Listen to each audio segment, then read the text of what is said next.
let us give you some updates. Did you see what I did there? Pun, good, bad, dad joke.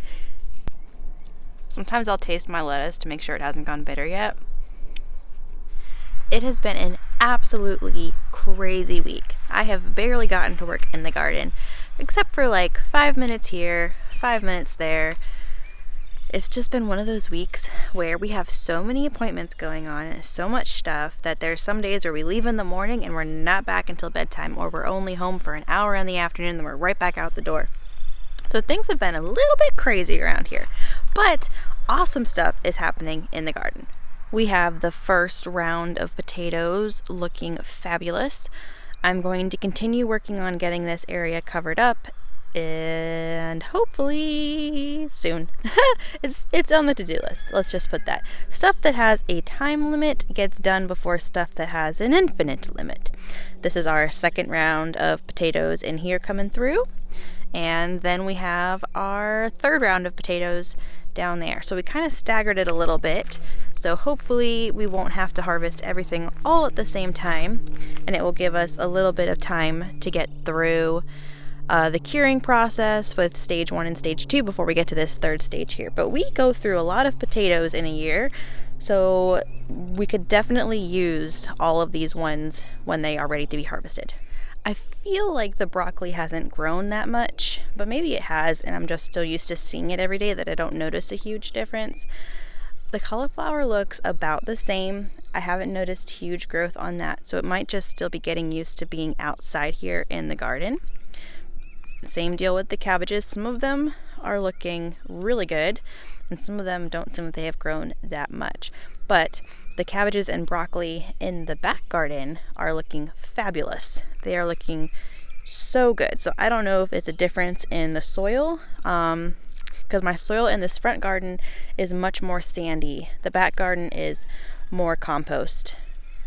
My stress level has just been kind of at the maximum this week, and so I needed to take some time to come out to the garden a couple days ago and just be in the garden in silence during nap time and not have a camera and not just listen to nature sounds and work on pulling weeds and planting tomatoes.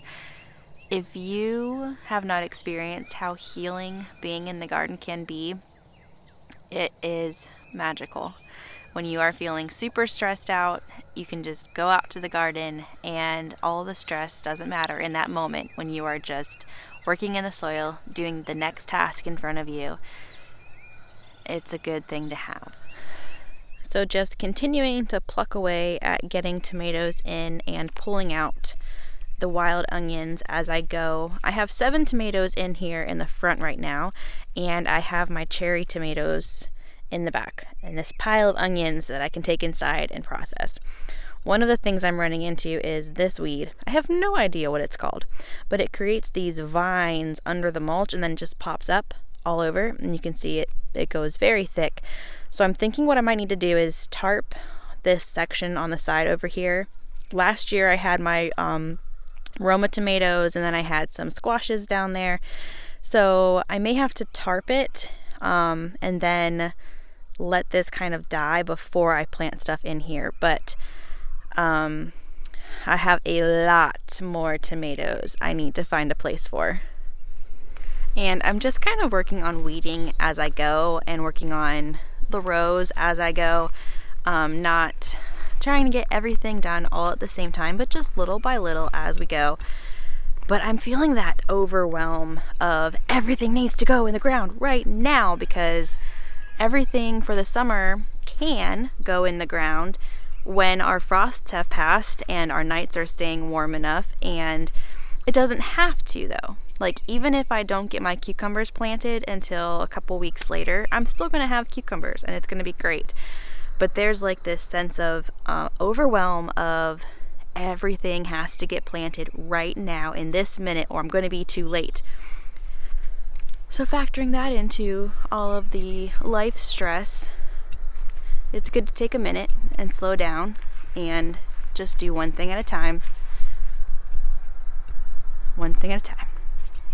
So here you can see the big difference between the broccoli in the front garden and the cabbage in the front garden and in the back. And again, all planted at the same time, which is just mind-blowing. So this soil in the back here must be so much better than the soil in the front to have this much of a difference.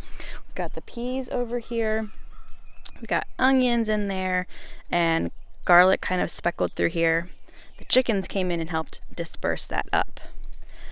And I'm thinking we're going to put some peppers in here. I try to reserve this back garden specifically for stuff that I want to save seeds from so that it won't get mixed in with stuff in the front and cross-pollinated. So like these champagne bubbles tomatoes that I put in here, I want to save seeds from those because there was only like 18-20 seeds in the package. So I have those here. I will not plant any other tomatoes back here this summer. And I'm thinking I probably will pick one of my peppers and plant them back here and then save seeds from them and then plant the other varieties of peppers in the front so they're in a different section far apart from each other. So that's kind of how I use my two separate gardens. This lettuce is looking so good. You can see some of my lettuce has started to go to seed. I have been kind of spacing out when I'm planting my lettuces so that I will have hopefully a continual lettuce harvest this summer. Being gone so much the past couple days, my kitchen is in need of some serious attention. So once I get all of that cleaned up, I am going to get some of this lettuce and make some salads and put them in the fridge. And I will show you how I have found the best way to keep lettuce to stay in my fridge and not get mushy. The blueberries are looking great. I'm so excited to get some blueberries this year. It probably won't be a ton. These bushes are 2 years old, 3 years old, I can't remember exactly.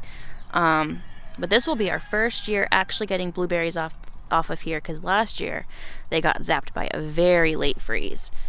And there's a few more on this blueberry bush, but we may end up having to add a few more blueberry bushes to our patch. I have seen blueberry bushes get really big and loaded with fruit, so it might just take some time for them to grow up. And we are getting lots and lots of new growth on the thornless blackberries. And there are buds, so we should get some fruit off of these this year. That is very exciting. I got these from my friend over at the Babcocks, if you haven't seen their channel.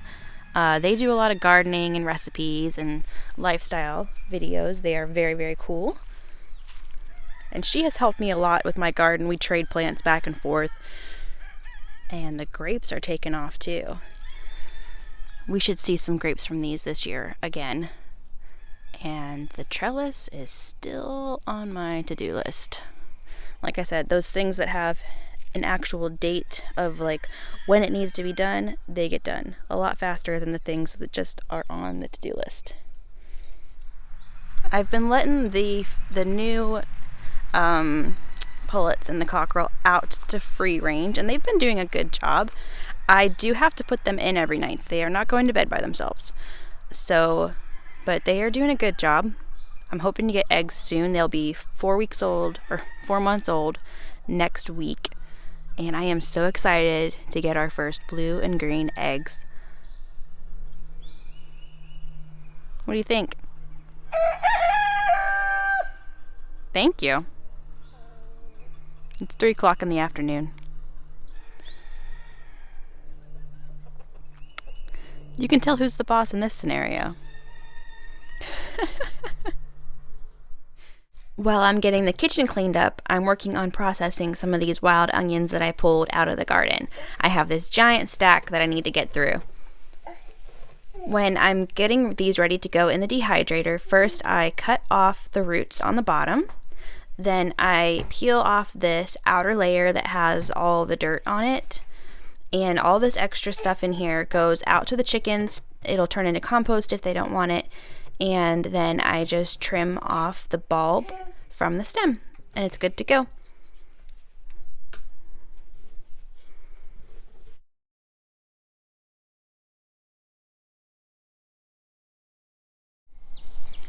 Now that the kitchen is all cleaned up, let's go ahead and make some salad for supper. With this lettuce, this is going to be our cut and grow again lettuce.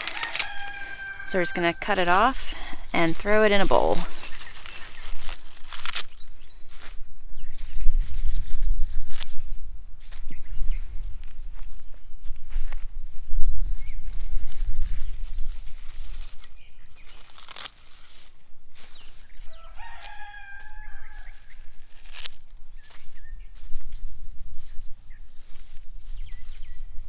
These ones are starting to go to seed. You can tell because there is one main shoot coming up through the middle. This will keep growing just like this one until it has a flower bud on top. And when they start to go to flower, they are bitter. So I don't recommend eating. They're still edible. I just don't recommend eating when they are going to flower, because they are just kind of bitter. So these will all open up and turn into flowers, and then once pollinated, you can collect and save your own lettuce seeds for next year. Next, we're gonna wash all of these leaves really well with cold water. Sometimes lettuce stays so clean that I don't really have to wash it, but everything is covered in pollen right now, so I wanna make sure I get all of that off really well.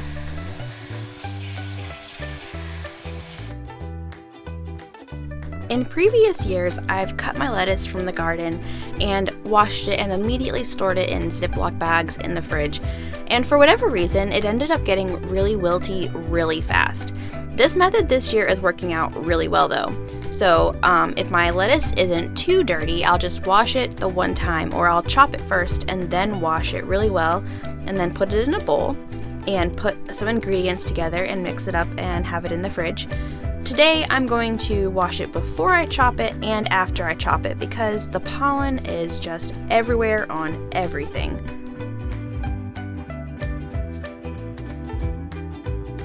I'm going to add some sliced up cucumbers and grape tomatoes in here.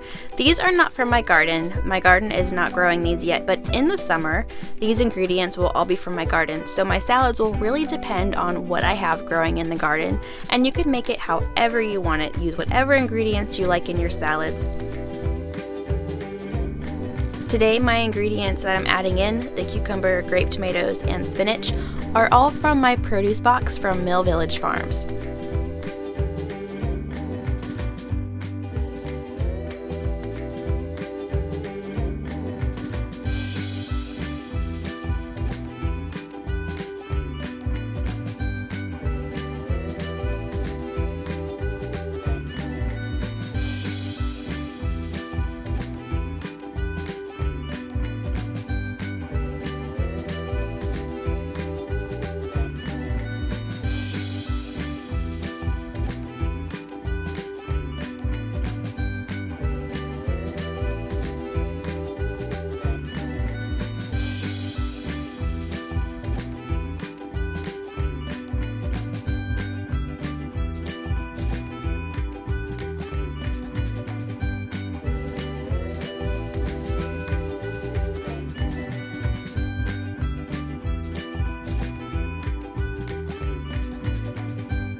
Then I just give everything a nice good stir, and it stays very crisp in the container. I think the moisture helps stay in with the lid, and it just turns out really well, and it's easy to pull out of the fridge and have it.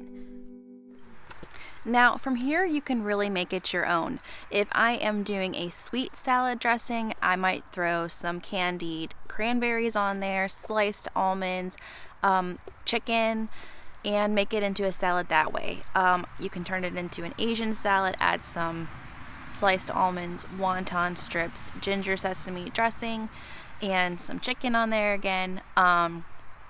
Or if I'm doing a vinegar-based dressing like balsamic or red wine vinegar, I will slice up some potatoes and carrots and fry them in a pan with some chicken, and then throw that on top with a little bit of goat cheese. It is so good. Make some gluten-free sourdough garlic toast to go with it. So delicious. So I hope that's helpful. And then I'll just put a lid on this and I'll keep it in the fridge. And then when I'm ready to make salads over the next few days, it's all ready to go. I can just pull it out and put the finishing touches on it so we can eat a nice meal. So that is just a quick little update about what is going on over here.